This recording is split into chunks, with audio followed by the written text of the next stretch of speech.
The one right, yeah. Well, we'll find I out thought when so. Carly comes back. We'll say, hey, Carly, okay.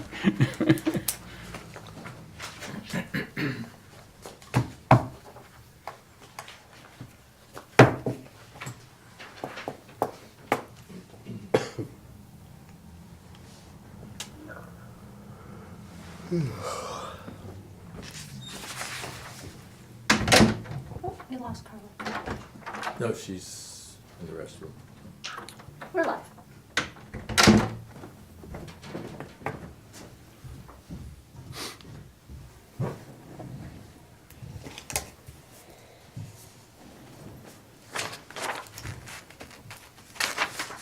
Do you have the executive?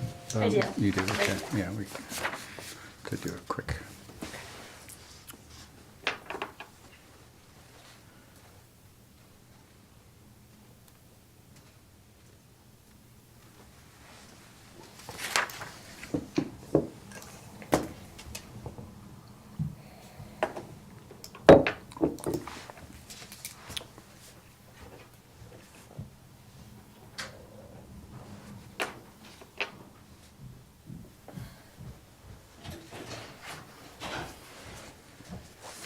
I think you can talk about that just a little bit. Sure. Yeah, okay. Okay. Are we ready to roll? We are ready to roll. Okay. Please stand for the Pledge of Allegiance. I pledge allegiance to the flag of the United States of America and to the republic for which it stands, one nation, under God, indivisible, with liberty and justice for all. Trustee Cheney? Here? Trustee Foster? Here. Trustee McKnight? Here. Mayor Newhart? Here. And Trustee Lindberg is absent this evening. Okay. May I have a motion to accept the minutes of December 19, 2022? So moved. Second. All in favor? Aye. Aye. And a motion for authorization to pay all approved and audited claims in the amount of $165,773.54. So moved. Second. All in favor? Aye. Aye. And we have a few announcements. And Barry, I'll let you do the first one. Okay. The Village of Warwick instituted voluntary water restrictions in August of 2022 in an effort to conserve water. This was necessary because a lack of precipitation had depleted the water reserves in the village's reservoirs and aquifer. As a result of customers reducing water consumption during the voluntary water restriction period and increased precipitation over the last 6 weeks, the reservoirs have replenished and are full. As such, the village is rescinding the voluntary water restrictions effective January 3rd, 2023. We appreciate our customers' efforts to reduce consumption and ask that you continue to find ways to save water. Information on saving water can be found on the village's website, www.villageofwarwick.org. Thank you. And our next announcement is from Orange, it's a program through Orange from Rockland, and I'll let you explain. Yeah, so O&R approached us and they were trying to lower energy consumption during peak demand. So what they did is they took a tour of several of our facilities and they made a proposal to do some energy efficient upgrades, mainly lighting. And it would be no cost to the village. And it's equivalent to about $6,000 to $7,000 worth of repairs, and it'll result in about $1,100 in savings in energy costs per year. That's fantastic. So And it was, this is was great from which, O&R. Which facility? It's the, I believe it's the microfiltration plant oh, okay. And the garage. And the garage. and the garage. Yeah. Yeah. So that's really good. And I think they're actually going to come back and look at a few more facilities. Okay, So we'll see what's eligible there. that would be great. That's really good. Thank you. Yeah. And then I do have one announcement that's not on our agenda, and that is the town is initiating something called Code Red. It's an alert system, which you have to register for to receive those alerts. And so it's very important that you do register. And the way you can do it through online. You can register through public.coderedweb.com or register on your smartphone by texting Warwick Alert to 99411. And for citizens without internet access, they can pick up a registration form from the town clerk's office, which is open Monday through Friday, 8:30 a.m. to 4 p.m. And it's a great tool, a municipal tool, and it's for all Warwick residents. So do take some time and register for this. If I could just add, Yeah. it's particularly important equally for village residents, because if there's something that pertains specifically to the village, they are able to make that call go out just to the village residents. That's right. So, very important when we need to get the word out on things, we'll be using this to get it to our village residents. Right. And this is kind of an upgrade. We had an alert system, like a reverse 911 system, and it was effective. And I think that this is just, the next generation, so. And it's only as effective as we get people to participate. Right. Great. And then, under correspondence, we have a letter from Ralph Lucarelli announcing his resignation from the Architectural Review Board, effective on December 31st, 2022.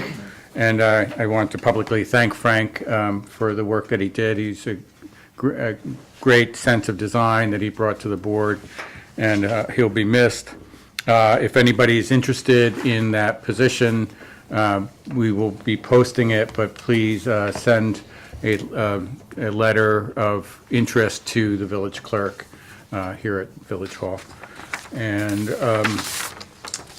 we also have a letter from the Historical Society of the Town of Warwick thanking myself and the Village of Warwick trustees for their support throughout the year. And that was very kind.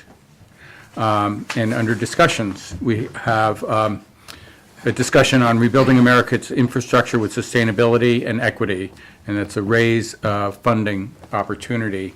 And we have had a work session already about this particular grant, and I'm going to give the floor to Carly, who basically is spearheading this initiative, and I think it's really great, but there's definitely some things that we need to discuss, so. Sure. And just for those that didn't follow the work session, we did have a work session on this December 20th, and we talked about the funding opportunity. We discussed some possible scopes that we could submit, as well as some challenges and next steps. And so tonight we're going to talk about, each of the board members took action items away from that meeting, and we discussed coming back and reporting in on those action items and then further discussing next steps. So rather than having a whole nother work session, we discussed that we could make that part of this meeting. And then just a little bit of information about the raise money. This is actually the program is Rebuilding American Infrastructure with Sustainability and Equity. It is for surface transportation related projects. It's being funded through USDOT. The grant application is due February 28th. So we don't have a lot of time, even though the money was recently released. It is being funded by the bipartisan infrastructure law. There is a $1 million minimum pursuit for rural areas and $25 million maximum. And some of the key outcomes of our conversation that we had is that we have, from both the comprehensive planning process as well as prior community engagement and research, we know that there are a lot of areas in the community that we really want to improve the accessibility and the walkability. And so based on sort of the requirements of the program, we talked about four potential scopes. One was back in 2013, there was the Safe Route to Schools opportunity, and that ended up being more costly than the grant could cover at the time. And obviously, this could potentially be a lot more money. So we talked about reviving the sidewalks down West Street, that scope item. We also talked about the fact, did you want to add to that? Yeah, I just wanted to say that the interesting thing and what's great about reviving that is the work that has been done. There's a lot of work. There was a lot of work done, so we are basically in some ways shovel-ready for that project, if we can, find the funding for it. So that would be really great. Yeah, and so that was one of them. Another one was because DOT is going to be repaving 17A, we think it would be great to be able to partner the development of sidewalks along Galloway Road and some of the crosswalks, another kind of safe route to school idea. The third concept was a multi-use trail from the village to ShopRite, because there's a lot of people that are seen walking down that road. It's not safe to bike on. And there's a lot of green space on either side. That seems like something that could really improve the quality of life for a lot of folks that maybe don't have vehicles, and actually would get them out walking. So that was another one. And then the fourth one was the possibility of doing a transit study in collaboration with the town and county, which was also something that came out of the comp plan. So those were 4 things that we were tossing around, and the action items were that I would reach out to New York State DOT about the ideas that would cover their roads.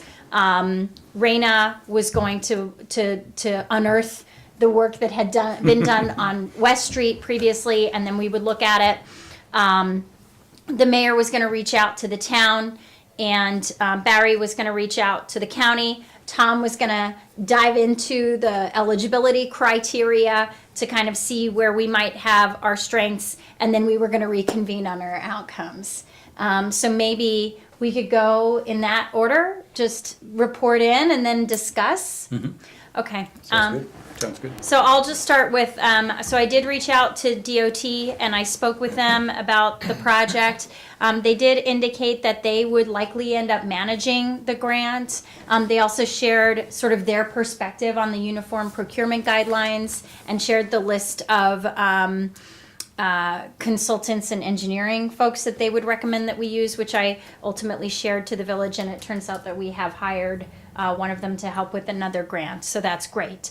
And also, they indicated, so part of the reason for me reaching out was to kind of test and see the extent to which New York State DOT might partner in a technical sense on the one or more applications, and the extent to which it might be appropriate for them to take the lead on anything, given these are their roads.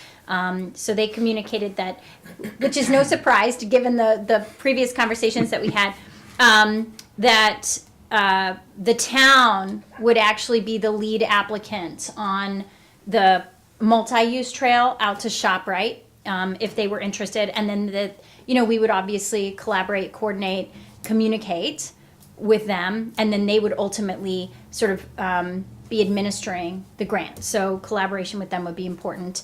But the village would be the lead applicant on the sidewalk work on 17A. So we can have separate applications. I was under the impression we do one big application with several projects in mind.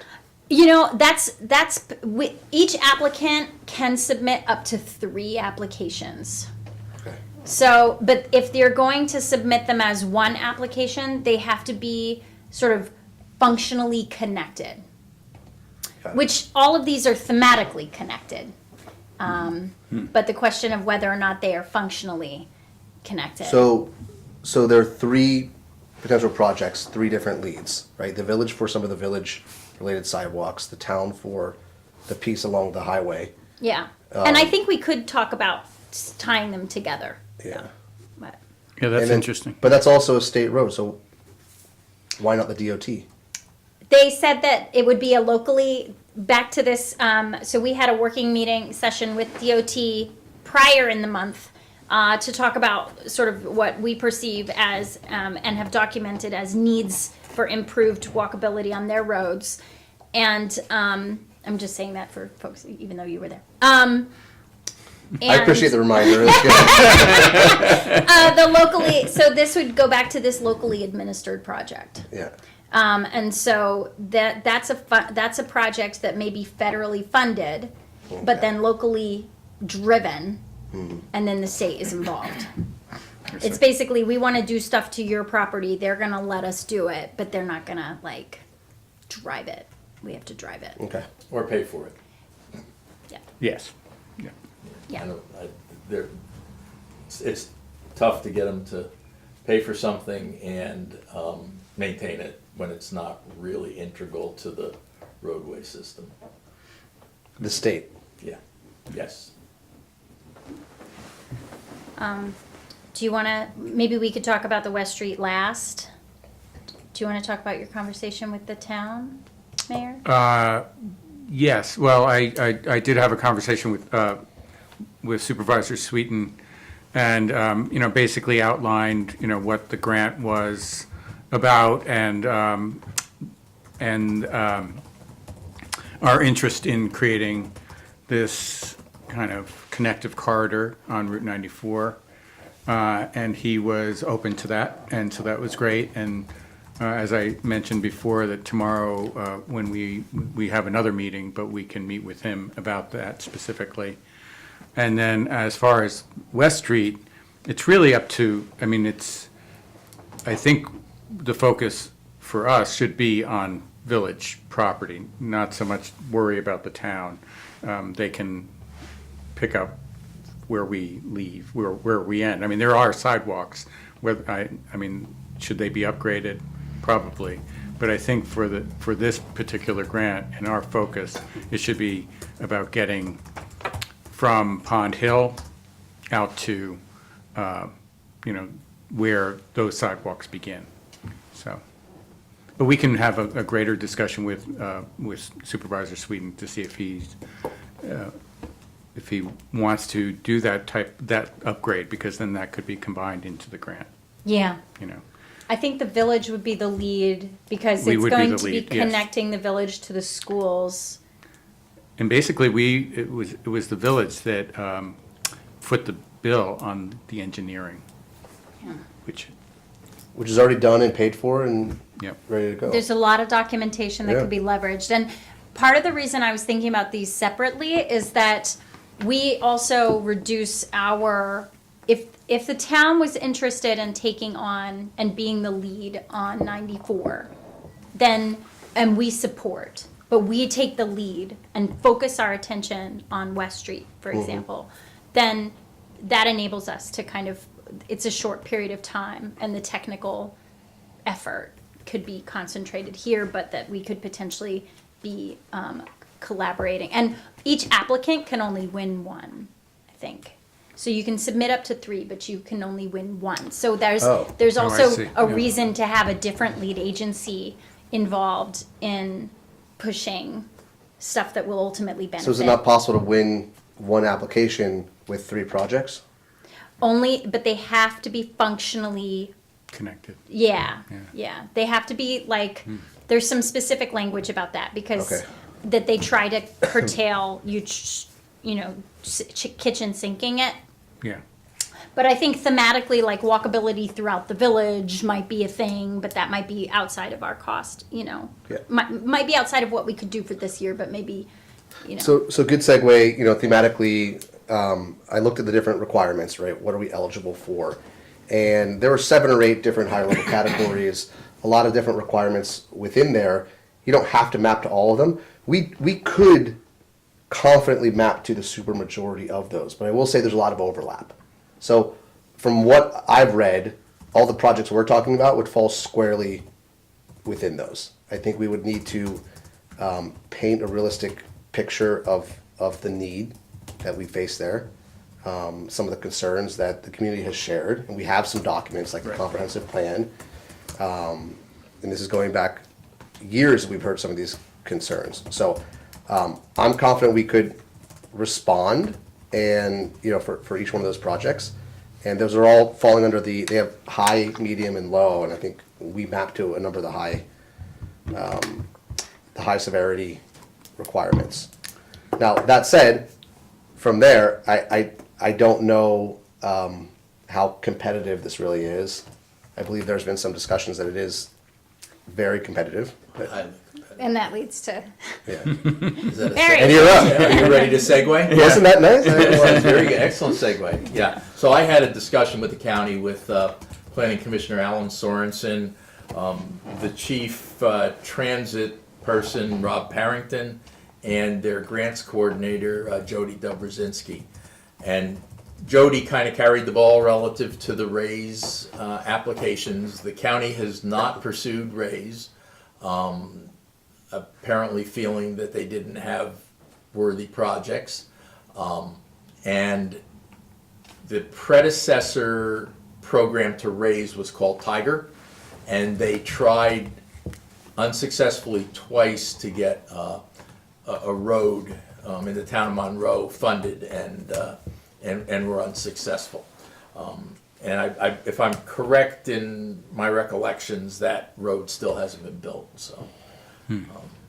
So, yeah, that's pretty much the county's position relative to that. And it didn't seem like there was anything that they were planning on this round.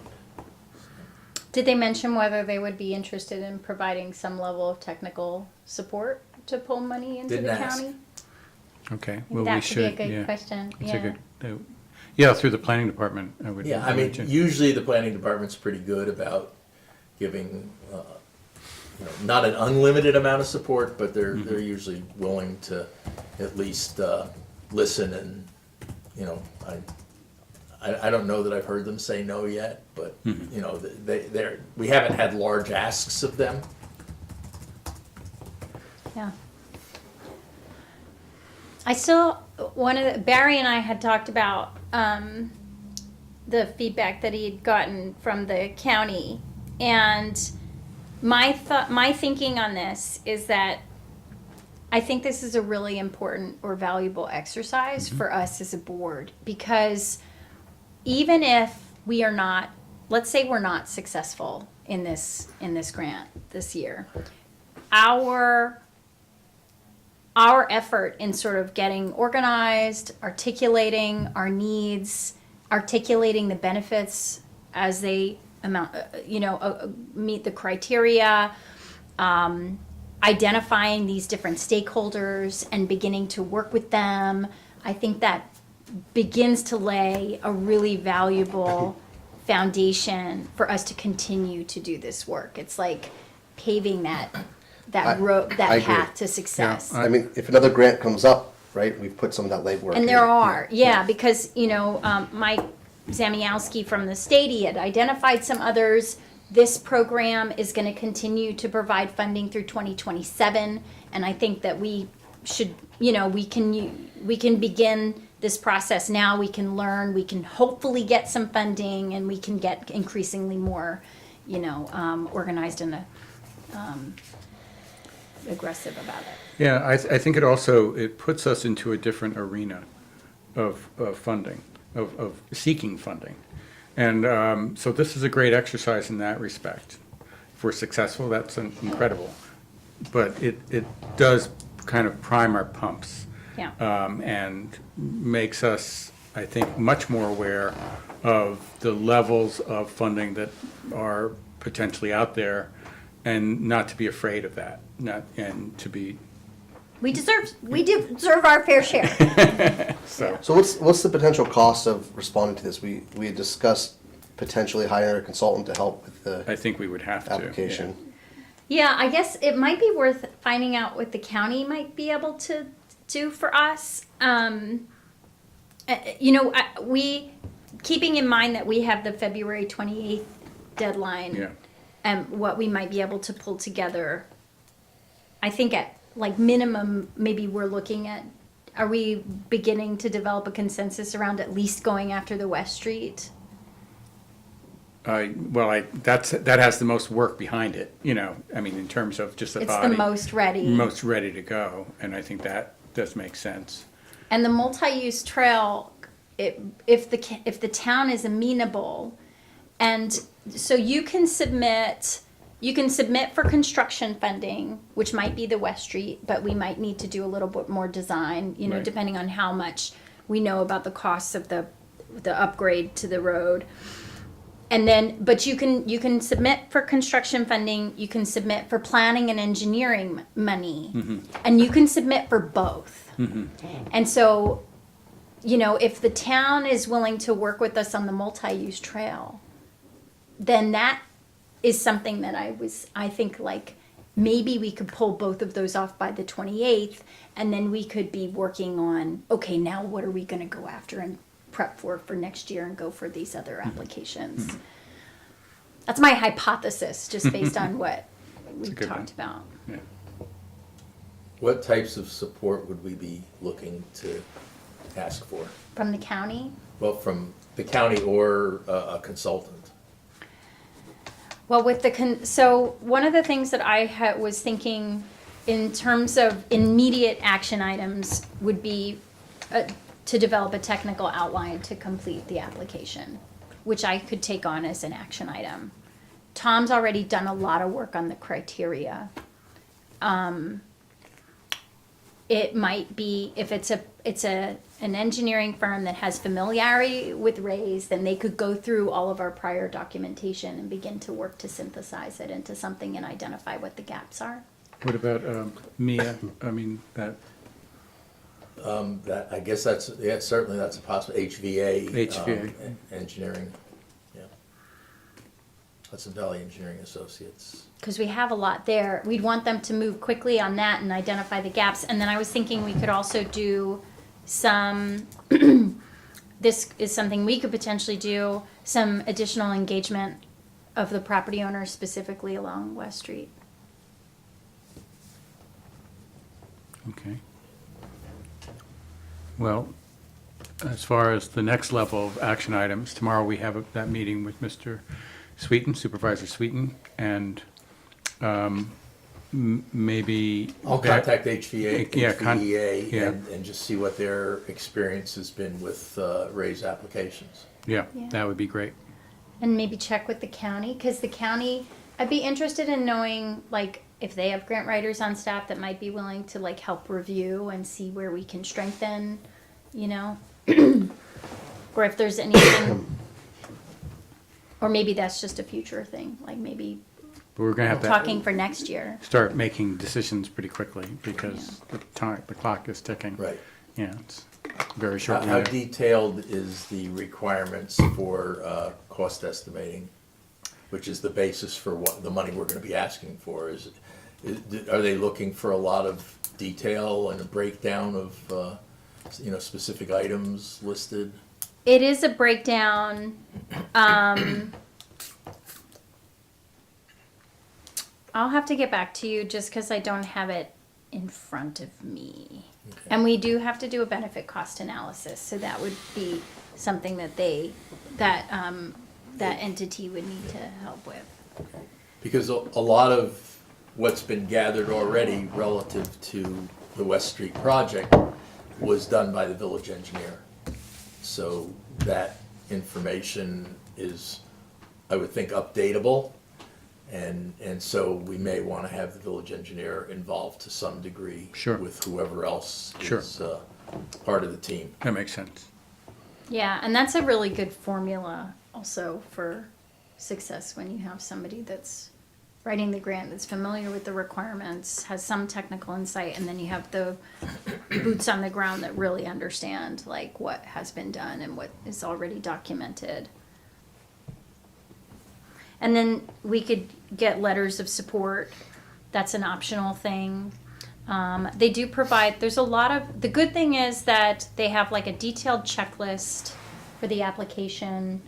There's a lot of guidance, which is really good.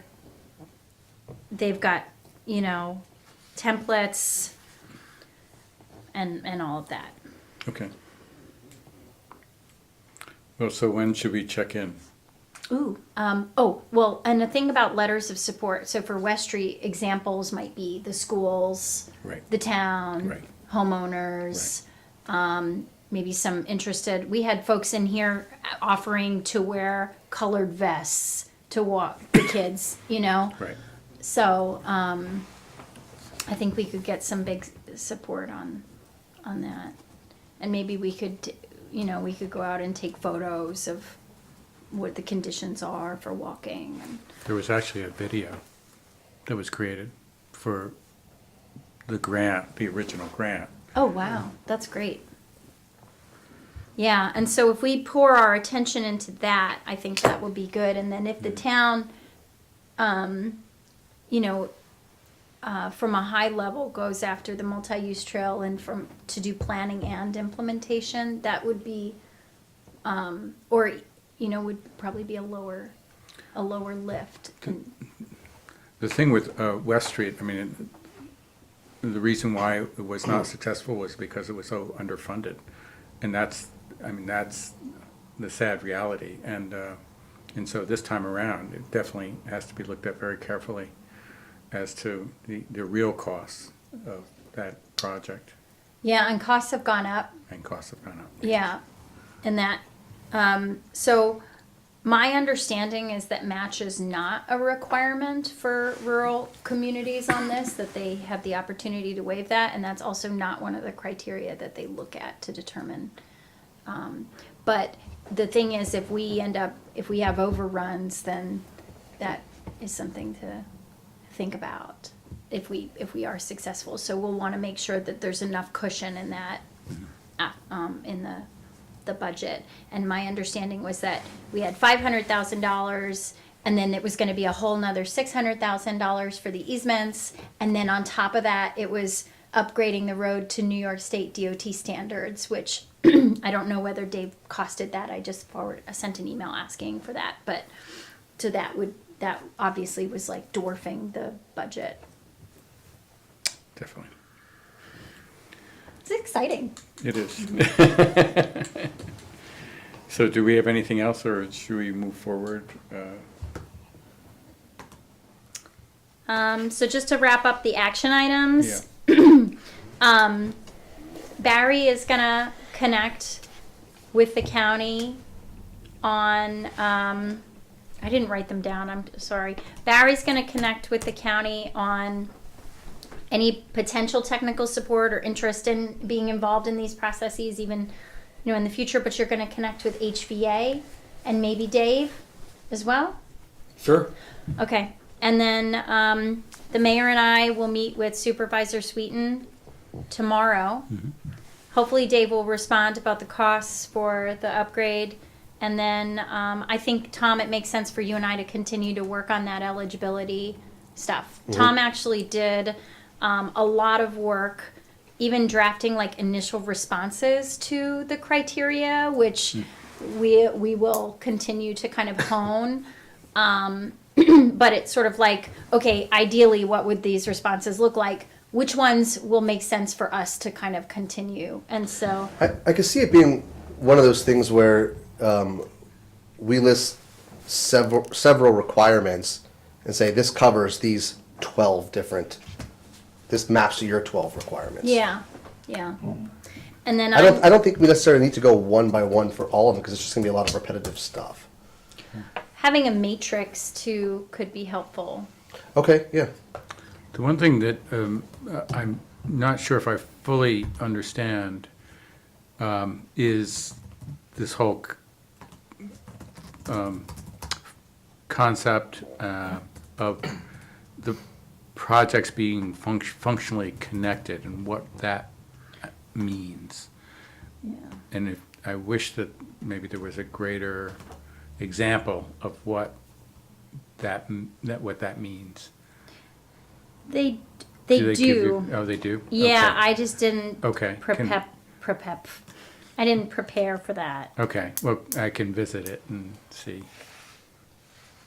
Yeah, here it goes. Okay. Can an application contain more than one project component? Right, so a component is sort of like a separate thing. Yes, if the components demonstrate a strong relationship or connection between them, DOT strongly encourages each applicant to identify the project components that have independent utility, independently align with the selection criteria, and meet NEPA requirements, and DOT encourages encourages each applicant to separately detail costs and requested raise grant funding for those components. So that's saying that basically if they disagree, they're going to break it apart.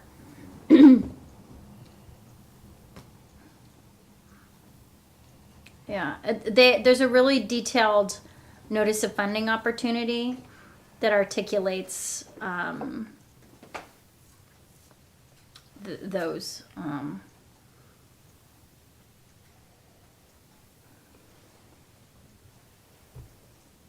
Yep.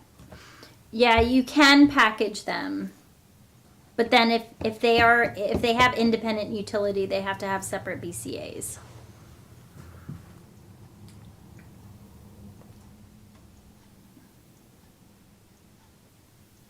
Yeah. Yeah. So just maybe something for us to look into more deeply, because obviously, like, addressing all of our walkability needs, which even extend beyond that which we outlined, would be ideal. I mean, the one thing that corresponds to at least the 94 corridor and West Street is that they are connecting to two major draws. You know, one, the groceries and work, and then the other is, of course, the school campuses, multiple school campuses. Well, and Galloway is that same thing. It is the because same it's thing, both right. connecting people to the schools and to the park system. That's right. So, I mean, an argument and maybe this is where we have to talk to a consultant that is familiar with this grant, because I'm new to it. Mm-hmm. Yeah. Okay. Yeah, maybe that's, and yeah. Okay. Well, we'll keep moving forward. It's good. Thank you, Carly, for all. Well done, that. Carly. Yeah. No, well thank done. you, everybody else. Yeah, Yeah. it's good. Okay. So to reward you, you get the first motion. Oh, yes, thank you. So kind. Oh, privilege of the floor. Oh, privilege of the floor. I'm sorry. Scott, would you like to comment? Floor. Floor. I just came to observe. Since I'm here, I'll say thank you for what you're doing for the community. It is exciting. It's a good word to draw in additional outside funding. That'd be cool.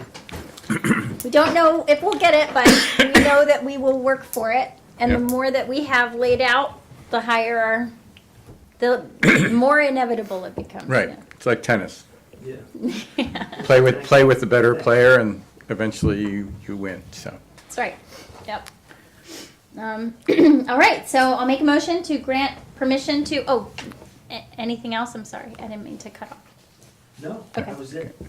I'll make a motion to grant permission to the Warwick Valley Chamber of Commerce to hold the 33rd Warwick Apple Fest on Sunday, October 1st, 2023, from 9 a.m. to 5 p.m. in the area between Lewis Park and Stanley Deming Park, encompassing High Street, South Street, Railroad Avenue, Railroad Green, Stanley Deming Park, the Chase parking lot, and the South Street parking lot. Event setup will begin at 6 a.m. and breakdown will be complete by 7 p.m. Request includes use of Veterans Memorial Park in the First Street lot for event parking, use of electricity and tent setup on Railroad Green, and along the sidewalk on High Street on Saturday, September 30th, 2023, between 12 p.m. and 5 p.m., as per their letter dated December 14th, 2022. And facility use application. Completed facility use application, proper insurance detailed map, and security deposit have been received. Approval is subject to the Warwick Valley Chamber of Commerce providing the Village of Warwick with a complete list of vendors and individual vendor insurance certificates naming the Village of Warwick as an additional insured. Okay. Second. Okay. Any comments? Questions? It's great to see this is happening almost a year in advance. This is good coordination. Many of our organizations do that, and they get it, because it's that much planning, to get it all together. So we have a second. All in favor? Aye. Hi. Motion to close South Street to Lawrence Avenue, Railroad Avenue, First Street, Park Place, Birch Street west of Park Avenue, 2nd Street, 3rd Street, High Street, Bank Street, Clinton Avenue, Park Lane, and Parkway for the benefit of Applefest 2023 on Sunday, October 1st, 2023, in coordination with the Warwick Police Department and the Village of Warwick Department of Public Works. Second. All in favor? Aye. Aye. Motion to grant permission to Village of Warwick employee Maureen Evans to carry over 4.46 vacation days. Okay. Do I have a second? Second. Okay. All in favor? Aye. Aye. Okay, wow, that was fast. Final comments from the board. Yeah, I did want to mention one thing, because with the rain event that we had, followed by the extreme drop in temperature, there were a couple of locations in the village that, where the water was flowing over the road and it froze. And unfortunately, it happened after village office business hours. So I just wanted to reinforce for the public that should something occur that needs the village's attention after the business hours of the of Village Hall, that the best way to handle that is to contact the Warwick Police Department by calling 845-986-5000. And they'll assess the situation and then call on the village, the appropriate officials in the village, to be able to create a response to that. And I know we ended up going about it and getting it done. In the case, once it was recognized, the DPW was able to get out there and take care of it by salting those streets. On Christmas. On Christmas night, yes. Yeah. Yeah. Yeah, So thanks to the DPW. Yeah, big thing. Yeah, Yeah. thank you for bringing that up. yes. But, you know, don't feel that there's a need to wait until the office opens again. Absolutely not, Certainly, yeah. the police are able to respond and expect that they need to do so in cases like that, whether it be a sewage overflow or a water main break or icing. They have the capability to assess the situation and contact the right person. Yeah, any issues dealing with public safety, you know, they have to be called, and they'll respond accordingly. So, thank you, Barry. I think a lot of people don't realize that the police can be supportive in situations that are not, you know, criminal activity or, you know, roadway accidents. It actually is on our phone message, but not everybody calls. They Or hangs around long enough to listen to the right, whole right. total Yeah. message. whole message, They yeah. don't press 2 for the mayor and Right, exactly. And it goes to my bat phone. So, okay. Anything else, board? I'll just say, last night, for the Climate Smart Communities certification, I did click submit. Ah, It's out of our hands, we can't change it. Okay. So we'll hear back in mid-February. thank you. Yeah, thank you very Congratulations. much. Good work. So it's exciting. Yeah, Yeah. very good. We'll see. Yeah. We'll see how it goes. Yeah. And then Very for the good. benefit of the public, that means that we can apply for more grants, and also there's cost savings to the village for taking some of those actions.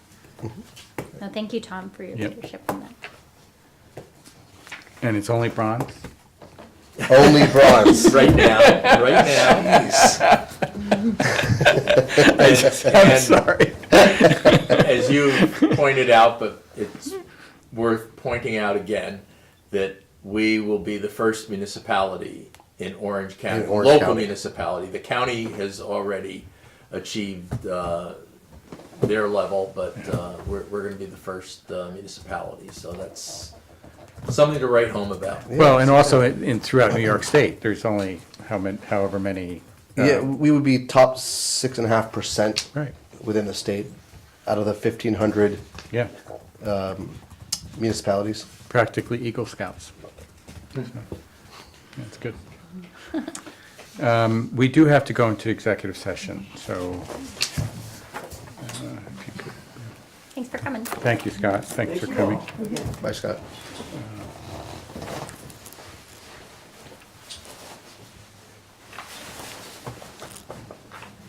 Contract, right? Yeah, I guess so. Happy New Year. Would be, Happy New Year. I don't know.